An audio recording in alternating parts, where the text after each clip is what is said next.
queria que você se conectasse com o Senhor agora e deixasse o Espírito Santo falar com você nesse momento. Os nossos pré-adolescentes já podem subir. Tem tantos recados, você não pode ficar de fora daquilo que tem acontecido aqui na nossa casa, na nossa igreja.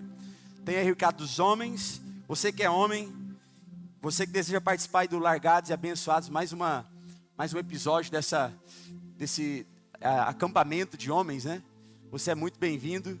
Viu, esposa? Se o marido tá meio Nutella, viu? Se o marido tá meio Nutella, assim, meio criado em apartamento, você precisa mandar ele lá pro Largados e Abençoados, no meio do mato. Não tem banheiro para tomar banho, não tem banheiro para fazer necessidade.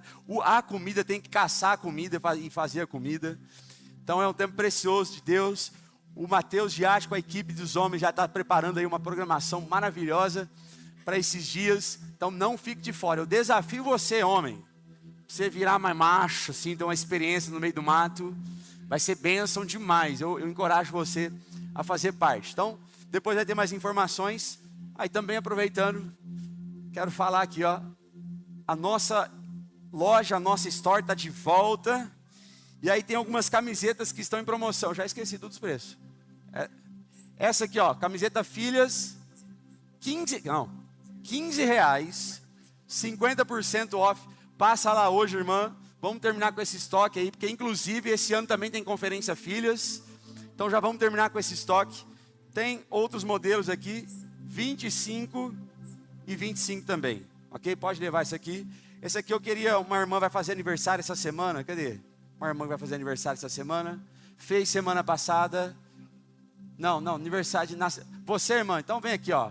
Se não for para você, você semeia para alguém. Ok? Vem buscar aqui a bênção. Aplauda ao Senhor pela vida dela. Parabéns. Quem nasce em fevereiro é especial, viu? É hoje? Parabéns, irmã. Deus abençoe. Glória a Deus. Passa ali na nossa história, tem muitos produtos. Tem Bíblia, se você precisa de Bíblia. Ganhei essa Bíblia hoje de manhã, ó. Os irmãos viram que eu só prego de iPad. Aí eles me deram uma Bíblia de presente para ver se eu prego com Bíblia também. Então você que quer uma Bíblia, vai ali, encomenda a sua Bíblia. Eu já tinha pedido essa Bíblia para eles. Falou, me dá essa Bíblia aí, irmão. Quero pegar de Bíblia, né? Minhas Bíblias já tá tudo velha, rasgada, não é nem para trazer. Você começa a abrir aqui, começa a cair pedaços da Bíblia. E aí eu ganhei essa Bíblia. Se você também precisa de uma Bíblia, quer presentear alguém, use a nossa store. A nossa store está aqui para abençoar você, sua casa, sua família. Amém, queridos? Glória a Deus. Vamos agora receber a palavra de Deus. Quem está pronto aí? Feche os seus olhos, curva a sua cabeça. Vamos orar nesse momento. Pai, nós te pedimos, Senhor, fale conosco nesse momento. Nós, nesse momento, colocamos toda a atenção para ouvir a Tua voz, ouvir a Tua palavra, receber a Tua palavra. Senhor, nessa noite, Espírito Santo, nos ajude a ter corações receptivos, ouvidos abertos, para receber mais uma porção da Tua palavra, Senhor. Fala conosco nessa noite. Muda o nosso coração, molda o nosso caráter, transforma a nossa vida através da Tua palavra. Que toda distração caia por terra agora em nome de Jesus. Que nós possamos agora nos aquietar, Senhor, e tomar atenção somente para a Tua palavra, para que o Senhor fale conosco nesse momento. Em nome de Jesus, amém.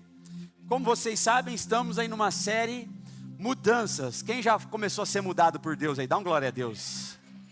Eu já comecei a ser mudado por Deus, estou vivendo grandes mudanças no meu coração, na minha mente, mudanças aqui fora também, no externo, no interno, e eu creio que hoje, mais uma vez, o Senhor vai falar conosco. Nós vamos receber mais uma porção da Tua palavra, e Ele vai falar conosco em nome de Jesus. Nós estamos baseando essa série de mensagens e mudanças na história ali do povo de Israel. Nós, domingo passado, falamos sobre a trajetória geográfica, a geografia do povo de Israel, onde eles tiveram ali uma mudança na geografia deles. O povo que foi escolhido, que passou ali pelo Egito, depois pelo deserto, até chegar na terra prometida. Deus tinha promessa para eles. Mas antes de Deus cumprir as promessas e entregar aquela terra para eles, eles precisavam viver uma transformação, eles precisavam de mudanças.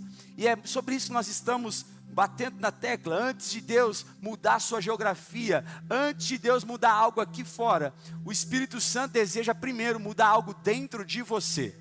Então que você nessa noite abra o seu coração para receber mais uma porção da palavra dele. E o título desse terceiro episódio da nossa série Mudanças se chama Metanoia. Repita comigo, metanoia. E aí tem uma pergunta que faz parte do título, metanoia. Por que é tão difícil mudar? Quem acha que é difícil mudar aqui? Nossa, os irmãos me levantou a mão, me ensina a receita, né? É tão difícil mudar, gente. É tão difícil mudar os nossos hábitos, uma mudança, por exemplo, de casa. Quem falar para mim que ama mudança de casa, irmão, é um santo.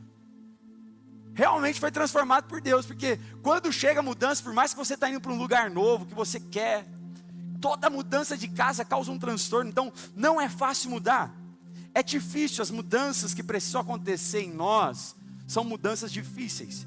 E eu quero falar sobre isso, sobre metanoia. Você vai aprender hoje, nós vamos aprender juntos sobre o que é metanoia. E aí eu quero continuar usando o exemplo ali do povo de Israel. Você pode abrir sua Bíblia comigo em Josué capítulo 24. Josué 24, a partir do versículo 1, nós vamos ler alguns versículos.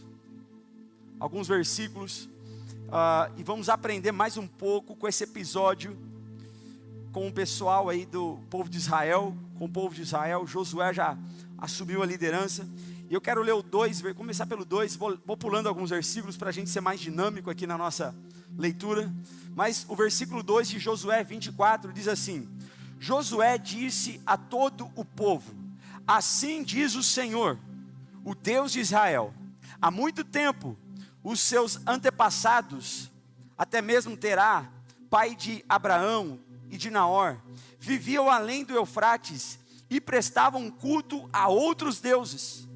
Eu, porém, diz o Senhor, tirei Abraão, seu pai, da terra que fica além do Eufrates, e o conduzi por toda a terra de Canaã, e lhe dei muitos descendentes. Dei-lhe Isaque, e a Isaque dei Jacó e Esaú.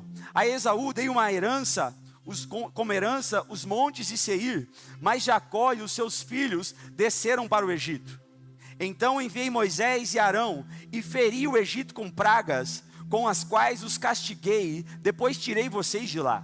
Quando tirei os seus antepassados do Egito, vocês vieram para o mar, e os egípcios os perseguiram com carros de guerra e cavaleiros até o mar vermelho. Os seus antepassados clamaram ao Senhor, e eu pus trevas entre vocês e os egípcios. Fiz voltar o mar sobre eles e os encobri-los. Vocês viram com os seus próprios olhos o que eu fiz com os egípcios. Depois disso, vocês viveram no deserto por muito tempo. Versículo 8: eu os trouxe para a terra dos amorreus, que viviam a leste do Jordão. Eles lutaram contra vocês, mas eu os entreguei nas suas mãos. Eu os destruí diante de vocês, e vocês tomaram posse da terra deles. Versículo 11 diz assim: depois vocês atravessaram o Jordão e chegaram a Jericó. Os cidadãos de Jericó lutaram contra vocês, assim como os amorreus, os ferezeus, os cananeus, os hititas, os girgazeus, os heveus e os jebuseus, mas eu os entreguei nas mãos de vocês. Versículo 13 diz assim: foi assim que dei a vocês uma terra que não cultivaram e cidades que vocês não construíram.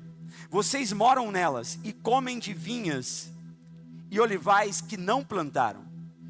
Versículo 14 diz assim: agora temam ao Senhor e sirvam-lhe com integridade e fidelidade. Joguem fora os deuses que os seus antepassados adoraram além do Eufrates e no Egito, e sirvam ao Senhor. Versículo 15: se porém não agrada a vocês servir ao Senhor, escolham hoje a quem irão servir, se aos deuses a quem os seus antepassados serviram além do Eufrates, ou aos deuses dos amorreus, em cuja terra vocês estão vivendo. Eu, porém, e a minha família, a minha casa, serviremos ao Senhor. Versículo 16: então o povo respondeu: longe de nós abandonar o Senhor para servir outros deuses. Foi o próprio Senhor, o nosso Deus, que nos tirou, a nós e os nossos pais do Egito, daquela terra de escravidão, e realizou aquelas grandes maravilhas diante dos nossos olhos. Ele nos protegeu no caminho e entre as nações pelas quais passamos. Versículo 19: Josué disse ao povo: vocês não têm condições de servir ao Senhor. Profeta corajoso, fala a verdade para o povo. Ele é Deus santo, é Deus zeloso. Ele não perdoará a rebelião e o pecado de vocês. No versículo 21, o texto continua dizendo: o povo, porém, respondeu a Josué: de maneira nenhuma nós serviremos ao Senhor. Josué disse: agora então, joguem fora os deuses estrangeiros que estão com vocês e voltem-se de coração para o Senhor, o Deus de Israel. E aí eu quero terminar esse texto no versículo 27, que diz: então, ele disse a todo o povo, Josué disse: vejam essa pedra, ela será testemunha contra nós, pois ouviu todas as palavras que o Senhor nos disse. Será testemunha contra vocês, caso sejam infiéis ao seu Deus. Eu quero continuar nossa série, que já estamos falando, como nós já falamos desde o princípio, desde o primeiro dia da série. O povo de Israel é um povo escolhido para um propósito. Deus tinha um plano, Deus tinha um propósito. E Josué, que ele vem falando desde Abraão, ele fala sobre Isaac, ele fala sobre Jacó, depois ele fala sobre o José, o filho de Jacó, que vai para o Egito, se torna ali governador do Egito. E aí então, o tempo passa, todo mundo morre, eles se tornam então escravos do Egito. Deus então levanta Moisés para libertar o povo é liberto, eles vão para o deserto, Deus leva eles para o deserto, o que demoraria somente 40 dias, nós aprendemos no domingo passado, se você perdeu, acessa lá o YouTube, eles demoraram 40 anos no deserto, e uma geração inteira morreram no deserto. Mas Josué e Caleb, a geração nova, obedeceram, foram espiar a terra prometida, creram nas promessas, eles eram fortes, corajosos, eles foram tomados por uma força e uma coragem, e Josué então, começa a liderar o povo, após 40 anos no deserto. Josué, guiado por Deus, guia o povo, eles atravessam o rio Jordão, e eles começam a pisar na terra prometida, e eles começam a lutar pela promessa, e começam a conquistar a terra prometida. Eu quero dizer para você que perdeu o domingo passado, tem momentos em nossa vida que nós estamos no Egito, nós estamos escravizados pelo pecado, mas Jesus Cristo é poderoso para te libertar da escravidão do pecado. Depois ele nos libertar da escravidão do pecado do Egito, o Senhor tem um tempo de deserto para nós. Posso ouvir um glória a Deus também? Um tempo de deserto, porque no deserto é onde nós somos purificados. No deserto nós alinhamos a nossa vontade com a vontade de Deus. Mas depois do deserto, o Senhor, Ele tem promessas, o Senhor tem uma terra prometida. E eu quero declarar essa verdade sobre a sua vida, sobre a sua casa. Você está chegando num tempo onde o tempo de deserto vai cessar. E você vai começar a viver as promessas de Deus. Você vai começar a pisar na terra prometida que Deus tem para você. Você e a sua casa vão pisar na terra prometida e vão viver todas as promessas que Deus tem para você. Se você recebe, aplauda ao Senhor em nome de Jesus.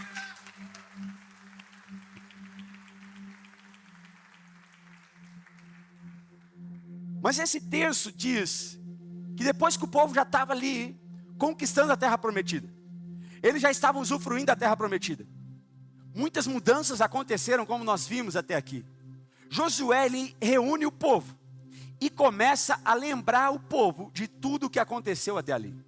Josué, como nós lemos, ele começa a falar desde Abraão até conquistar a terra prometida. Ele começa a falar, tantos milagres aconteceram, Deus fez tantas coisas, Deus derramou provisão sobre nós. Sabe por que Josué faz isso?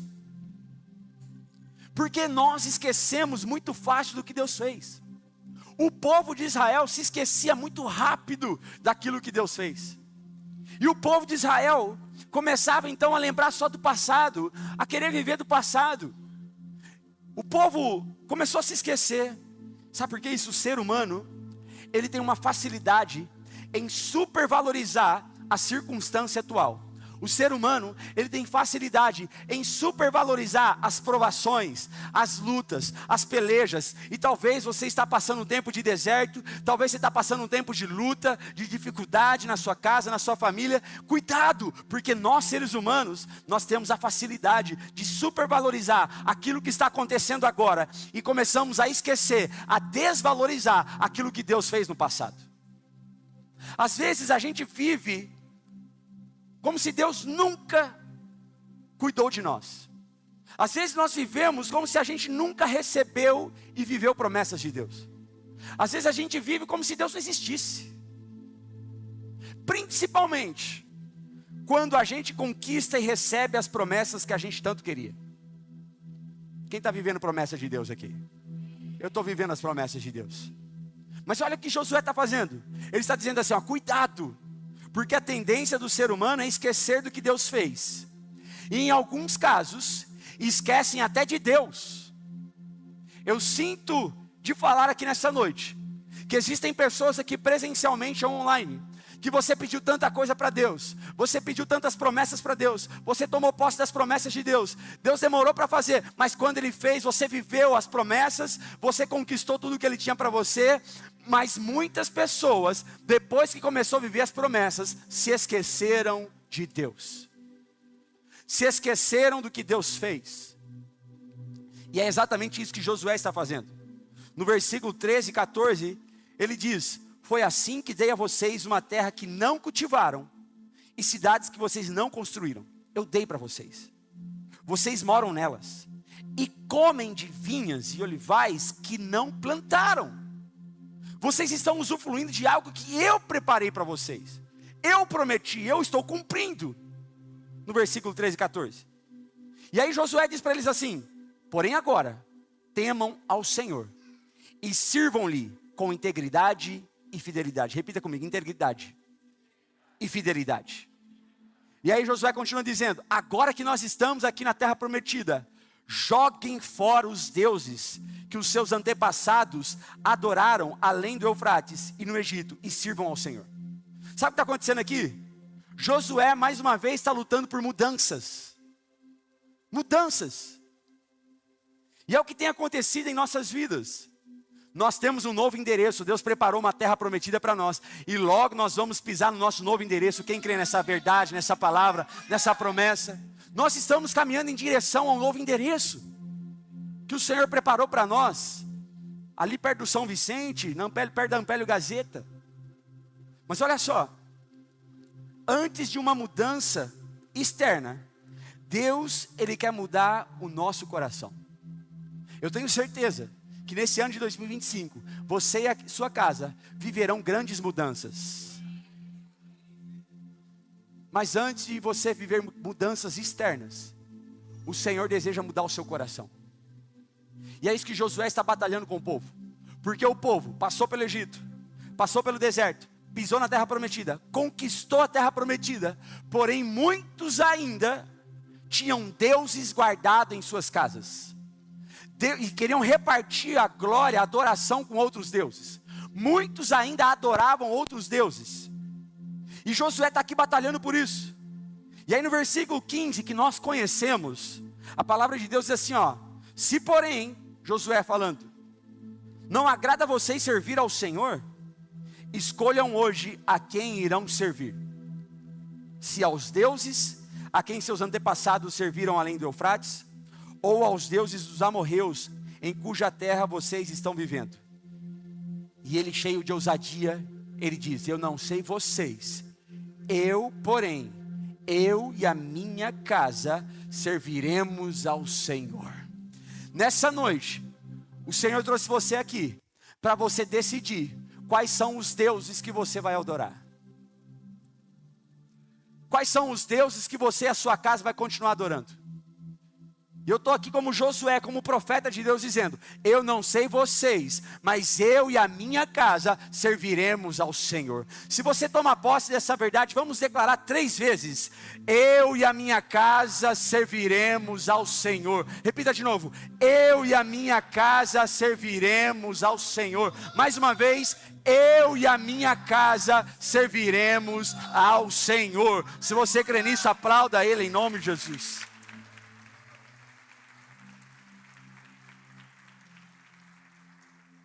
Josué, um homem de Deus, um grande conquistador, ele estava clamando ao povo de Israel por mudanças verdadeiras, por uma mudança genuína, uma mudança no coração, uma mudança que abandonaria os deuses do passado. Ele estava sendo usado por Deus de forma poderosa. Joguem fora os deuses. E assim Deus diz para nós nessa noite: joguem fora os deuses. Bota para fora da sua casa, bota para fora do seu coração. Não tem como servir a 2 senhores. Existe somente um Deus que é verdadeiro, Jesus Cristo. Esse a quem nós devemos servir. Se tiver algum outro Deus na sua vida, bota para fora, joga fora. Josué estava dizendo: a mudança não pode ser só geográfica, povo de Deus. A mudança não pode ser só de endereço. Josué estava clamando: a mudança precisa ser genuína, precisa ser de dentro para fora. Por isso, joguem fora. Vira para a pessoa do seu lado e fala assim: joga fora, irmão, joga fora.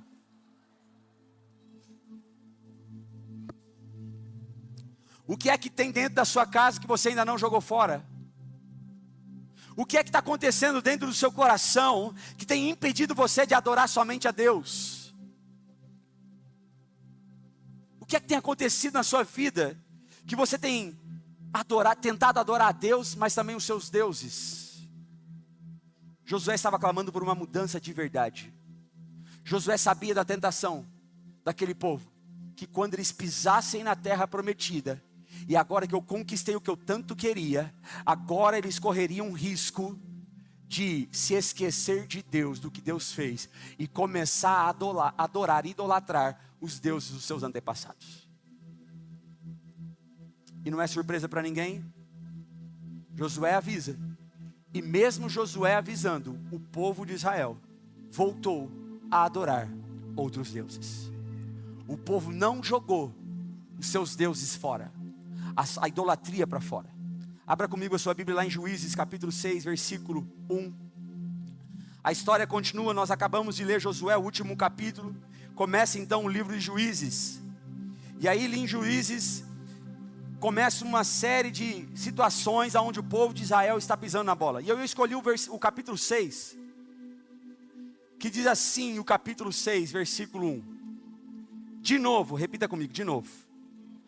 De novo, os israelitas fizeram o que era mal aos olhos de Deus, o que Deus reprovava. E durante 7 anos, Ele os entregou nas mãos dos midianitas. Os midianitas dominaram Israel. Por quê? Porque fizeram aquilo que Deus não aprovava. Olha só o que diz aqui, de novo. Deus avisou, Deus levantou pessoas, Deus usou Josué para falar: cuidado, sirvam ao Senhor, jogue os deuses fora, não adore outros deuses. E o texto está dizendo, de novo, talvez está aparecendo você aqui nessa noite, que estava aqui domingo passado, ouviu a mensagem, tomou posse da palavra, e falou: agora eu vou mudar. Mas a semana começa, e o que acontece? De novo eu caí, de novo eu pequei, de novo eu estou na mesma situação, de novo eu fiz errado, e parece um ciclo, e de novo, e eu erro de novo, e eu tento sair desse pecado, e de novo, é um ciclo como o povo de Israel. E aí o versículo 2 diz: os midianitas dominaram Israel, por isso os israelitas fizeram para si esconderijos nas montanhas, nas cavernas e nas fortalezas. O lugar da promessa agora se tornou o lugar do esconderijo.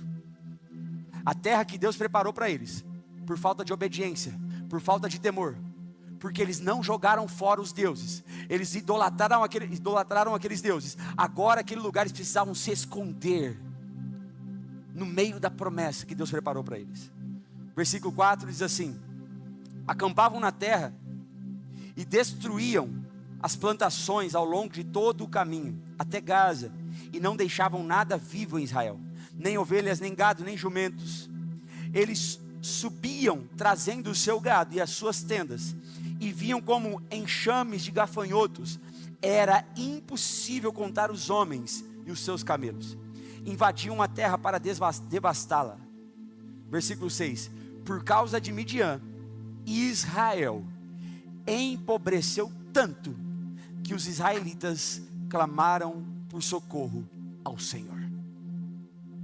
Aquilo que era uma promessa, por falta de obediência, por falta de mudanças genuínas, porque não jogaram os deuses fora e continuaram adorando outros deuses, eles estavam agora tendo que se esconder dos midianitas.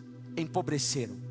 Uma terra que mana leite e mel, a terra da prosperidade, agora tem um povo que, porque não obedeceu a Deus, já tendo recebido a sua promessa, agora eles ficaram pobres e se escondiam dos midianitas. O que acontece aqui é o que nós chamamos de o círculo vicioso, observado em Juízes. O livro de Juízes vai falar sobre esse ciclo vicioso de Israel. Como que é esse ciclo vicioso? Israel serve ao Senhor, Israel cai em pecado e idolatria, Israel é escravizado, Israel clama ao Senhor, Deus levanta juízes e profetas, Israel é libertado, Israel serve ao Senhor. Para aí, não, novamente, Israel serve ao Senhor, Israel cai em pecado e idolatria, Israel é escravizado, Israel clama ao Senhor, Deus levanta um juiz, Israel é libertado, Israel volta a servir ao Senhor.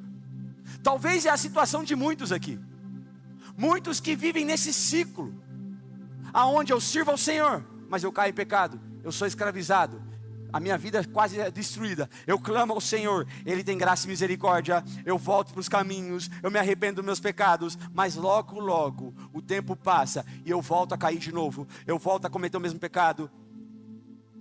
É um ciclo vicioso que o povo de Israel estava vivendo, um ciclo de idolatria. E na Bíblia, idolatria é a adoração de ídolos, ou seja, é a adoração de algo que não seja Deus. É uma prática que se opõe à adoração de um Deus monoteísta, de um único Deus. A idolatria, ela é reprovada em toda a Bíblia. Desde o Antigo Testamento até o Novo Testamento, a Bíblia vai combater a idolatria. E a idolatria pode ser muitas coisas. Preste atenção o que pode ser idolatria, porque talvez seja o seu caso. Idolatria pode ser adorar outros deuses ou imagens sem vida. Idolatria pode ser colocar qualquer coisa acima de Deus em sua vida. Idolatrar uma pessoa, isso também é idolatria. Um emprego, idolatrar um emprego. Idolatrar um partido político. Idolatrar o dinheiro. Idolatrar posição na igreja. Idolatrar o pastor. Idolatrar o seu cônjuge, que você ama, mas quando ele toma o lugar de Deus na sua vida, isso se torna idolatria. Idolatria é colocar acima de tudo bem-estar material. Idolatria é amar mais o poder do que a Deus. Idolatria é tudo o que rouba o lugar de Deus na sua vida. Eu quero te perguntar nessa noite, o que tem roubado o lugar de Deus na sua vida? Talvez não seja pecado, mas se tornou idolatria na sua vida. E o que precisa fazer agora? Mudanças. Mudanças precisam acontecer. Foi o que estava acontecendo com o povo de Israel. O povo ainda se tornou idólatra. A idolatria, queridos, tem suas raízes na mente. A idolatria tem as suas raízes nos nossos pensamentos, nas nossas crenças, nos nossos julgamentos e imaginação.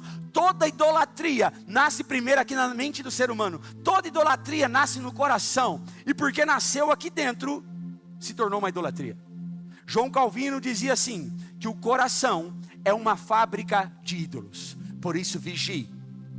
Vigie porque talvez aquilo que é para ser bênção na sua vida. Vigie porque até promessas de Deus pode se tornar uma idolatria na sua vida. E tem gente que pediu tanto para Deus fazer tantas coisas. Pediu tanto para as promessas se cumprirem. Que quando as promessas se cumpriu, essa pessoa esqueceu de Deus, abandonou a Deus e agora está idolatrando outras coisas. Idolatra o seu carro, idolatra a sua casa, idolatra os seus filhos. Cuidado com a idolatria, porque é isso que estava acontecendo com o povo de Israel. E por que esse anseio de adoração a alguma coisa? Porque nós nascemos para adorar. Vira para a pessoa do seu lado e fala assim: você nasceu para adorar. Mas sabe qual que é o problema? Quando nós desviamos da adoração a Deus, o ser humano nunca consegue ficar sem adorar algo. Se você não adora a Deus, você adora outros deuses. Nós nascemos com esse anseio de adoração. Esse é o nosso propósito, adoração. Mas o inimigo vem, o pecado vem, o diabo vem e distorce a nossa adoração. E tem muita gente que ainda não percebeu. Só porque está no domingo não significa que a sua vida adora ao Senhor. Talvez a sua vida está cheia de idolatria, como o povo de Israel. E o que precisa então? Nós precisamos de metanoia. Repita comigo, metanoia. Por que metanoia? Porque o povo de Deus, o povo de Israel, mudou a geografia, mudou o endereço, mudou a estação, mas não mudou a mente e o coração. É isso que estava acontecendo com o povo de Deus. É onde eu queria chegar. O povo de Deus teve uma mudança na sua geografia, mas não teve uma mudança na sua mente e no seu coração. A forma de pensar ainda era a mesma. A forma de agir ainda é a mesma. E aí, talvez você está tentando mudar tudo. Você está tentando mudar o seu casamento, você está tentando mudar de serviço, você está tentando mudar de tanta coisa. E não percebeu que a principal mudança não é aqui fora. A principal mudança é dentro de você. Talvez existam pessoas aqui nessa noite que já passou por tantos empregos, achando que o problema é o emprego. Perdão. Já mudou de carro, já mudou de casa, já mudou de endereço, já mudou de cidade, já mudou de esposa, já mudou de marido, e ainda não descobriu que o problema não está aqui fora. O problema está aqui dentro, no coração e na mente. E metanoia é isso.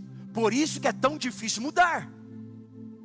Porque a verdadeira mudança que Deus tem para mim e para você não começa aqui fora.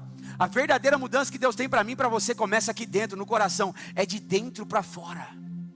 E enquanto você não se apegar nessa verdade e começar a clamar ao Senhor por uma mudança genuína no seu coração e na sua mente, você vai ficar mudando e mudando e mudando as coisas aqui fora, e nada vai fazer sentido. Então Deus trouxe você aqui nessa noite para trazer uma libertação para você. O que precisa mudar é a nossa mente e o nosso coração. Então, irmão, para de mudar de casamento. Misericórdia. Chega. Começa a mudar a sua mente e o seu coração. Por isso que é tão difícil mudar. Porque a gente sabe que está errado. A gente até quer mudar, mas a gente não consegue. Porque é uma mudança aqui de dentro. É uma mudança na mente e no coração. Por isso que o povo de Israel estava lá, mais uma vez idolatrando. Porque eles mudaram de endereço, mas não mudaram a mentalidade. Não adianta nada, Igreja Conviva, mudar de endereço, se nós não mudarmos a nossa mentalidade e o nosso coração. E por isso, metanoia. O que é metanoia? Põe para mim, por favor. Metanoia, repita comigo, metanoia. Você nunca mais vai esquecer essa palavra. Metanoia é uma palavra grega que significa mudança de mente ou transformação interior. Outro significado para metanoia é mudança essencial de pensamento ou de caráter. Deus está falando com você aí? Ainda bem que Deus está falando com um aqui, né? Deus está falando com você, igreja. Metanoia é isso. Significa mudança de mente, é transformação interior. É isso que o povo de Israel não passou, eles não passaram por uma metanoia. E aí uma vez eu ouvi uma reportagem que tinha um grupo que decidiu se levantar em conjunto com o governo. E aí eles começaram a olhar para algumas favelas que estavam em perigo, que precisavam de uma transformação, de uma mudança. E aí então, pessoas investiram, o governo investiu, e eles então construíram prédios, e foram lá para aquela favela, e falaram assim: agora vocês vão se mudar daqui. E aí, a reportagem diz que quem não quer uma casa nova? Eles se mudaram de lá da favela, então derrubaram toda a favela. E aí passou o tempo, sabe o que aconteceu? Eles mudaram da favela, mas a favela não saiu de dentro deles. E aquele lugar que era bonitinho, organizado, o tempo passou e aquilo se tornou pior do que a favela. Era tantos crimes, era uma desorganização que o povo teve que começar a sair de lá. Eu não tenho nada contra a favela, mas eu achei interessante isso, porque muitas vezes é isso que acontece com a gente. A gente acha que o problema está aqui fora, e a gente tenta mudar de endereço, a gente tenta mudar as coisas aqui fora, quando na verdade o problema está aqui dentro de nós. É igual nós falamos domingo passado, o povo saiu do Egito, mas o Egito não saiu dentro deles. E Deus está batendo nessa tecla comigo, com você. A mudança que nós precisamos começa de dentro para fora. E por isso, metanoia. Metanoia é isso, é uma mudança de mentalidade. As nossas mudanças precisam começar aqui dentro primeiro. É uma mudança de mentalidade.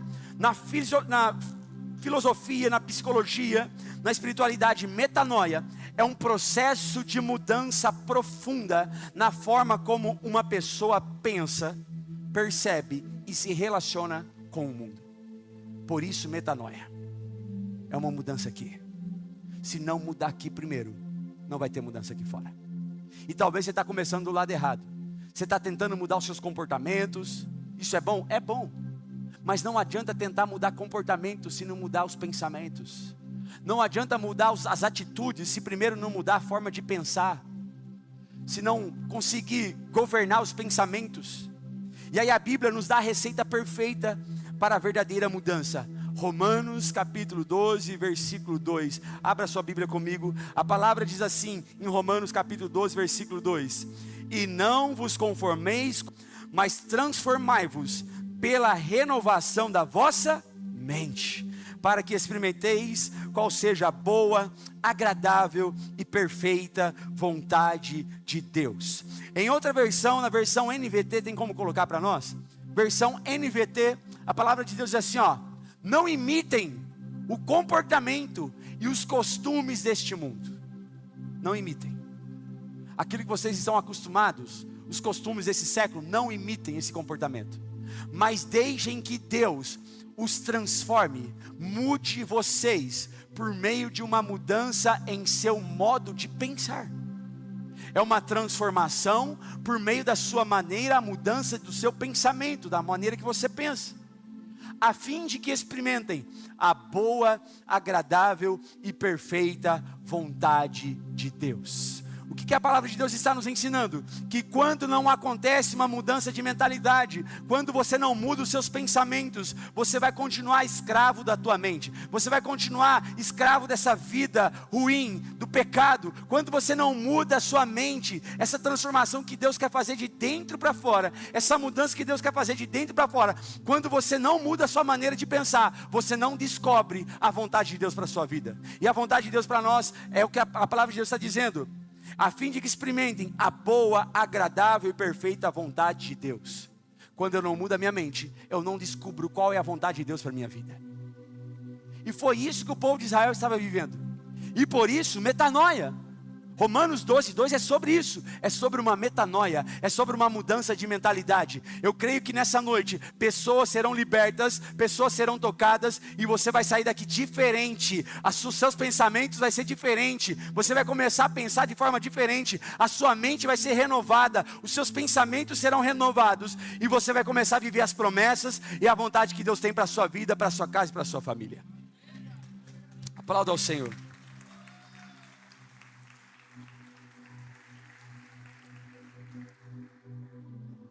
Dito isso, como mudar a mente? Como viver uma metanoia? Primeiro ponto, identifique seus amores. Repita isso comigo, identifique seus amores. Que isso, pastor? Você está falando do quê? De amantes? Né?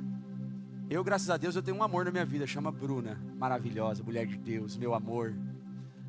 Mas talvez, existem pessoas aqui que não tem só a esposa. Talvez existem mulheres que não tem só o marido. Talvez existam outros amores. Talvez existam coisas que não agradam o coração de Deus. E metanoia, mudança de mentalidade primeiro, é você identificar os seus amores, é você identificar os seus ídolos. Para mudar de mentalidade, para uma mudança de dentro para fora, precisa sim, você olhar para dentro de você, olhar para o seu coração, olhar para a sua mente e começar a identificar: o que são os meus amores? O que eu tenho amado demais? Existe um livro que se chama Você é Aquilo que Ama. Leia esse livro. Você é aquilo que ama. Nesse livro, ele vai falar sobre algo interessante. Nós achamos que nossos comportamentos, nós nos comportamos por aquilo que a gente sabe. Muita gente acha que nós nos comportamos mediante o nosso entendimento, por aquilo que a gente sabe. E por achar que a gente se comporta por aquilo que a gente sabe, nós começamos então a buscar mais conhecimento para realizar mudanças em nossas vidas. Então a gente começa a procurar informações, entendimento, sabedoria. E isso não deixa de ser verdade. Você chega ao conhecimento e você muda. Porém, esse livro vai falar algo interessante, que a maior parte das nossas escolhas e dos nossos comportamentos não é baseado no que a gente sabe, é baseado no que a gente ama. Eu vou falar de novo. Esse livro chega à conclusão de que os nossos comportamentos, as nossas atitudes não são baseadas mediante o que a gente sabe. Os nossos comportamentos e as nossas atitudes são baseadas mediante aquilo que a gente ama. Como assim, pastor? Existe uma pesquisa que diz, que aponta que 90% das escolhas que a gente faz é no subconsciente, não é no consciente. É de forma automática. Então as nossas escolhas é baseado no que a gente ama. As nossas escolhas é baseada nos amores da nossa vida. A pergunta é: o que a gente ama baseado nos nossos hábitos? Se você olhar para os seus hábitos hoje, você vai descobrir aonde está o seu amor. Se nos seus hábitos diários não tem momento com Deus, não tem leitura da palavra, não tem jejum e oração, significa que você não tem amado a Deus, você tem amado os desejos da sua carne. E esse livro traz algo interessante. Por exemplo, para ilustrar isso, tem uma Coca-Cola aí? Trouxe a Coca? Isso, de manhã eu fiz isso, deu certo. Quem gosta de Coca-Cola aí, gente? Eita. Quem gosta de Coca-Cola? Vou perguntar de novo, quem gosta de Coca-Cola? Não é possível. Eu gosto de Coca-Cola, gente, ó, trincando, ó. Você pegar aqui, tá trincando a coquinha. Imagina, daqui a pouco você vai embora, pede aquela pizza, aquele lanche, mas tem que ter uma coquinha junto. Quem está de consagração de Coca-Cola e refrigerante aí? Tamo junto, irmão. Sofrimento, você está acostumado todo dia, não come comida sem coca. Mas, por exemplo, isso aqui é uma coca, todo mundo conhece, todo mundo sabe. Eu pergunto para vocês, a coca é boa? Sim. Agora eu vou mudar a pergunta, a coca faz bem? Não. Coca-Cola não faz bem, mas é boa? Sim. Quem ama Coca-Cola? Eu amo. Mas não faz bem. E como eu disse pela manhã, você já viu o vídeo, você já leu o artigo, você já viu reportagem, você já ouviu alguém falar para você: para de tomar Coca-Cola, faz mal. Faz mal ou não faz, gente? Faz. Que benefício isso aqui tem para a saúde? Nenhum. Zero benefício para a saúde. E por que que a Coca-Cola continua sendo o refrigerante mais vendido e mais consumido no Brasil? Por quê? Mesmo sabendo que aí faz mal, mesmo sabendo, a gente tem entendimento, a gente sabe, faz mal, mas a gente toma. Por quê? Porque a gente não faz escolhas baseado no que a gente conhece, no que a gente sabe. A gente faz escolhas baseados naquilo que a gente ama. Então, mesmo sabendo que faz mal, eu amo. Ainda mais quando, ó, está lá, né, tá lá diante de uma pizza maravilhosa, aí chega a coca, você já começou a comer, aí você escuta o barulhinho assim, ó.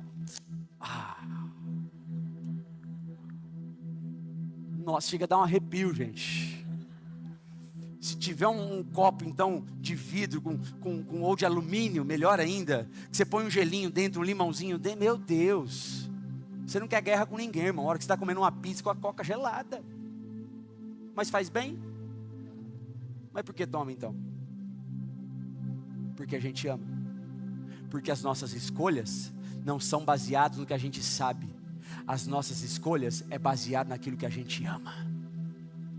E assim é vida de pecado. Assim são os ídolos. A gente sabe que é errado. A gente sabe que o pecado leva à morte. Mas mesmo assim a gente escolhe pecar. Por quê? Porque a gente sabe, mas a gente escolhe o que a gente ama. Então não vem negar para mim que você escolheu o pecado. Eu não amo o pecado, mas eu não consigo sair desse pecado. Se você não consegue sair desse pecado, desse ídolo, desse amor, é porque você ama. E é por isso que esse é o primeiro tópico de como viver metanoia. Identifique os seus amores. Tem muita gente que não sabe, mas ama o pecado. Está atolado no pecado, que ama o pecado. Porque você tem feito escolhas, não pelo que você sabe. Porque se fosse pelo que você sabe, você não pecaria. Você não tomaria coca. Que silêncio. A Coca-Cola, a gente ama, porque está ligado nas nossas emoções. Aquela festa, desde criança, que você foi acostumado a ter coca. Tem um bolo em cima da mesa, do lado tem um quê? Uma garrafa de coca. Não pode faltar coca. Então a Coca-Cola, ela faz parte da nossa vida. Talvez não de todos, mas da maioria. A Coca-Cola estava nos melhores momentos da vida. Essa logo te traz algo, te fala algo. Esse gosto, esse sabor que traz satisfação. Esse barulho dela abrindo. Num dia de calor que você não está aguentando mais. Aí alguém abre uma Coca-Cola perto de você. A Coca-Cola a gente ama porque está presente nos momentos mais marcantes da vida. Se tornou um amor. Então na hora de fazer a escolha, você não faz baseado no seu conhecimento. Você faz baseado no amor. E por isso você olha para a sua vida hoje e você começa a entender as suas escolhas. Você sabe, assim, eu não queria escolher isso, mas eu escolho. Por que será? Porque você ama. Por isso, comece a identificar os amores da sua vida. O que é que você tem amado demais que tem roubado o lugar de Deus na sua vida? Talvez é um hobby, o seu trabalho. Talvez é dinheiro. Talvez são coisas perigosas, pornografia. Você tem amado mais a essas coisas do que a Deus. Isso tem se tornado um amor na sua vida. E é por isso que você não consegue escolher outra coisa. Porque a gente escolhe aquilo que a gente ama. A gente não escolhe aquilo que a gente sabe. Por isso que precisa de metanoia. Primeiro ponto, metanoia é você identificar os amores da sua vida. Então não é mudar só o que a gente sabe. É mudar o que você ama. Você começa a perceber que você tem amado muito mais coisas do que a Deus. Você tem idolatrado muita coisa do que a Deus. Segundo, para viver uma metanoia, viva o arrependimento. Repita comigo, viva o arrependimento. Depois de você identificar os seus amores, aquilo que tem se tornado idolatria, como o povo de Israel sabia quem era Deus, o povo de Israel foi avisado, o povo de Israel tinha entendimento, mas mesmo assim escolhia a idolatria. Agora que você identificou, você precisa passar por um processo de arrependimento. Metanoia, segundo, é viver um verdadeiro arrependimento. Isso é metanoia. É uma mudança de dentro para fora. Sabe por quê, queridos? Tudo em excesso se torna um vício, que se torna uma idolatria. E isso precisa de arrependimento. É por isso que a sua vida não muda. É porque não houve arrependimento genuíno. Em Mateus capítulo 3, versículo 1 e 2 diz assim: naqueles dias apareceu João Batista pregando no deserto da Judeia. Ele dizia: arrependam-se, pois o reino dos céus está próximo. Deem fruto que mostre arrependimento. Deem fruto que mostre arrependimento. Põe 3 para mim, por favor. Deem fruto que mostre arrependimento. Quando você começa a viver uma metanoia, você começa a dar frutos que mostram arrependimento. Mateus capítulo 3, versículo 8. Versículo 8, perdão, falei 3, 8. Olha só o que diz o versículo 8. Deem fruto que mostre arrependimento. Alguém que está sendo transformado, está passando por uma metanoia. Ele identificou os seus amores, ele identificou aquilo que é um ídolo na vida dele. Agora ele começa um processo de arrependimento. E porque ele começou um processo de arrependimento de dentro para fora, ele começa a dar fruto de arrependimento. Fruto de arrependimento. O arrependimento de pecados é um ato de fé que envolve uma mudança de coração e mente. Por isso que é metanoia. Atitude de arrependimento é afastar-se do pecado e voltar-se para Deus. Isso é arrependimento. A falta de arrependimento de um pecado pode causar culpa, vergonha, isolamento, falta de sensibilidade, humilhação. Causa peso. A pessoa anda pesada, por quê? Por falta de arrependimento. A pessoa anda como condenado por falta de arrependimento. Não muda de vida, as coisas não fluem por falta de arrependimento. O peso do pecado é muito grande. Quando nós não confessamos os nossos pecados, o pecado nos consome, consome as nossas emoções, consome a nossa mente. A gente deita no travesseiro quando tem falta de arrependimento e a gente não consegue ter paz na hora de dormir. Por quê? Porque aquilo lá está corroendo você por falta de arrependimento. Pessoas que não se arrependem, que não passem por metanoia, mudança de mentalidade, a pessoa ela começa a perder a noção do que é certo e errado. Ela começa a pecar e aquilo faz parte da vida dela porque ela não se arrependeu.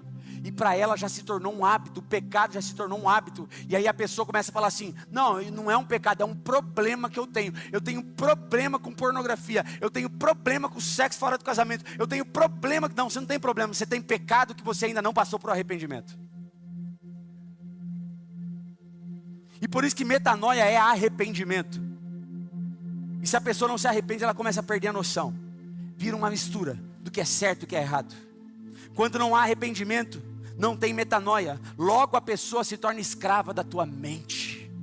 A pessoa começa a ficar depressiva. Tem muita gente doente emocionalmente, porque existem pecados do passado que não foram confessados, que você ainda não passou por um arrependimento, e isso tem trazido peso na sua vida. A sua mente fica pesada, a sua mente fica infrutífera, você não consegue trabalhar direito, você não consegue governar a sua vida direito, você não consegue pensar na sua casa direito. Por quê? Por falta de arrependimento de pecados não confessados a Deus. Tem alguém comigo aqui essa noite? Isso é metanoia. Terceiro, metanoia é você mudar as liturgias. Mude as liturgias, repita isso comigo: mude as liturgias. Metanoia é uma mudança de liturgia, ou uma palavra que talvez você não entenda sobre liturgia, é uma mudança de hábitos. Mudança de mentalidade é uma mudança de liturgia, uma mudança de hábitos. Esses amores que nós falamos no primeiro ponto, eles foram formados a partir de uma liturgia.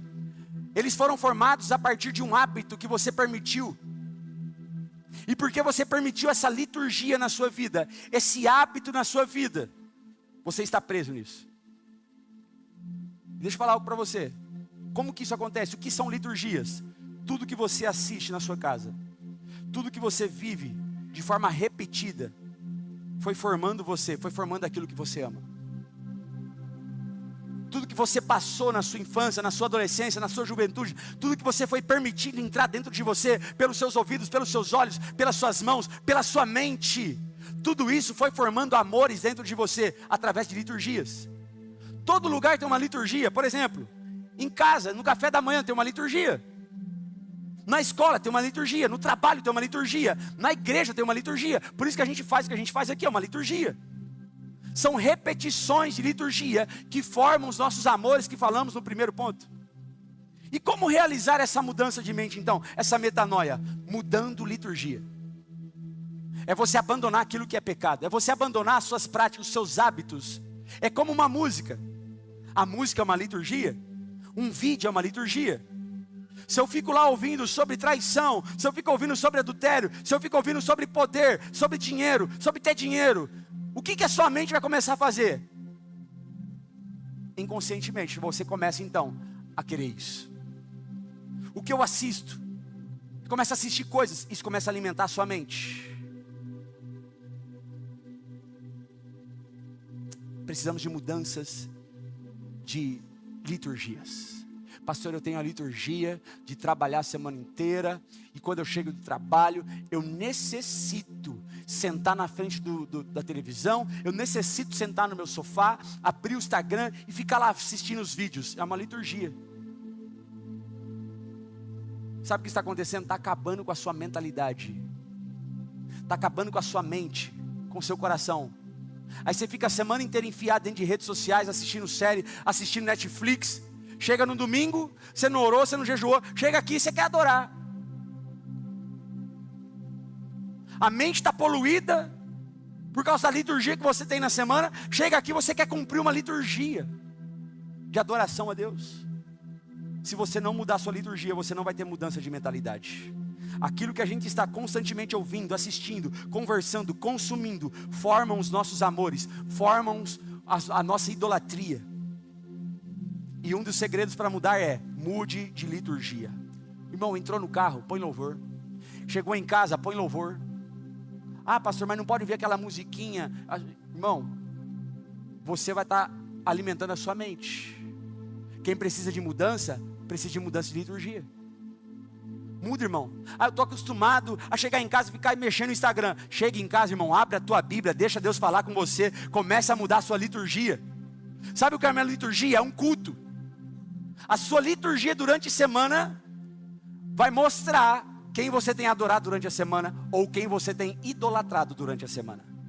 Por isso a liturgia no culto é tão importante. A repetição, todo mundo já sabe o que vai acontecer. Começa com a adoração, depois a gente vai para a oração, depois a gente vai para a palavra, e repete, e repete, e repete. Faz anos, milhares de anos, que a igreja de Cristo se reúne e faz a mesma liturgia. Adora o Senhor, glorifica o Senhor, ora juntos em unidade, ouve a palavra, vai embora. Por que que ninguém parou a igreja de Cristo? Porque a liturgia da igreja é uma liturgia que adora o Senhor. Mas quando a nossa liturgia semanal é apenas mexer em redes sociais, é mexer na internet, isso começa a poluir a nossa mente. Por isso, o tempo de devocional diário, as disciplinas espirituais são tão importantes. Quebre as liturgias do passado. Comece a fazer novas liturgias. Mude as suas amizades, mude as suas rodas de conversa. Mude. Porque tem gente que fala assim, eu não tenho tempo para ir no culto, eu não tenho tempo para ir no conviver, eu não tenho tempo para fazer EDF, eu não tenho tempo para fazer ruios. Mas a pessoa tem tempo para ir no futebolzinho, a pessoa tem tempo para ir no churrasquinho, a pessoa tem tempo para ir no barzinho, a pessoa tem tempo para fazer tanta coisa. A pessoa não quer mudar a liturgia da semana, mas quer chegar aqui, quer ser abençoado por Deus. Se você não começar a mudar a sua liturgia semanal, você não vai conseguir chegar aqui e fazer a sua liturgia de adoração a Deus. Eu fico doido com isso. O cara não muda a sua liturgia. A liturgia dele é sagrada. Mas ele quer viver mudança. Ele quer viver transformação. Por isso, eu estou sendo profeta de Deus na sua vida. Mude o que está entrando nos teus olhos. Mude o que está entrando nos teus ouvidos. Mude o que está entrando na sua mente. Comece a governar a tua mente. É por isso que a gente está fazendo jejum. Quem está fazendo jejum aí, dá um glória. É por isso que a gente parou de comer algumas refeições. É por isso que a gente arrancou refrigerante. É por isso que a gente arrancou doce. Quem está de jejum de doce aí? Oh Jesus, abençoa meus irmãos que é formiga, doceiro. É por isso que a gente tirou o doce, tirou redes sociais. Porque mudança de liturgia traz mudança de mentalidade. Quando a gente muda a nossa liturgia, a gente traz mudança de mentalidade. Toda vez que você interrompe ou muda uma liturgia, um hábito, você muda de mentalidade. E o quarto e último, para uma metanoia, quebre a lógica natural. Repita comigo, quebre a lógica natural. Metanoia é quebrar a lógica natural e desenvolver pensamentos sobrenaturais. Esse é o último. Uma vez que eu identifiquei os amores, uma vez que eu vivo um processo de arrependimento, uma vez que eu começo a mudar as liturgias, agora chegou a vez de começar a quebrar a lógica natural e começar a desenvolver pensamentos sobrenaturais. Você quer ver um exemplo? João capítulo 3, versículo 1, põe aqui para mim por favor. Havia um homem chamado Nicodemos, fariseu, mestre da lei, ensinava, deixava as pessoas sabendo de tudo, mas não tinha transformação. Ele conheceu Jesus, e aí o texto diz assim, ó, havia um fariseu chamado Nicodemos, autoridade entre os judeus. Ele veio a Jesus à noite, escondido, ninguém podia ver, não podia se relacionar com Jesus. E ele dizia assim, ó, Rabi, sabemos que ensinas da parte de Deus, pois ninguém pode realizar os sinais milagrosos que fazes se Deus não estiver com ele. Nicodemos, um homem inteligente, tinha um bom raciocínio, mas ele começou a ver que o que Jesus estava fazendo fugia da lógica. Não tem lógica, não tem como explicar, a mente humana não explica. E ele se interessou por isso, ele foi atrás de Jesus. E aí no versículo 3 diz assim, ó, em resposta, Jesus declarou, em verdade lhe digo que ninguém pode ver o reino de Deus se não nascer de novo. Olha o que começa a acontecer. Jesus começa a tirar esse homem da lógica natural e começa a levar ele para uma lógica sobrenatural. E aí o texto continua dizendo assim, versículo 4, Nicodemos perguntou, como? Não faz sentido. Como alguém pode nascer quando já é velho? É claro que não pode entrar pela segunda vez no ventre da sua mãe e renascer. Não faz sentido, Jesus. Jesus começa uma mudança de mentalidade agora. Jesus começa a dizer para ele assim, ó, a sua mentalidade está natural demais. Para eu fazer tudo que eu tenho que fazer na sua vida, você vai ter que começar a pensar de forma sobrenatural. Abre a mente.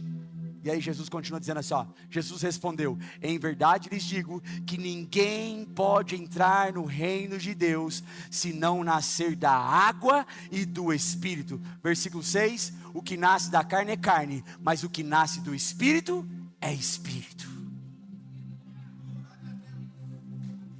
Aplauda ao Senhor.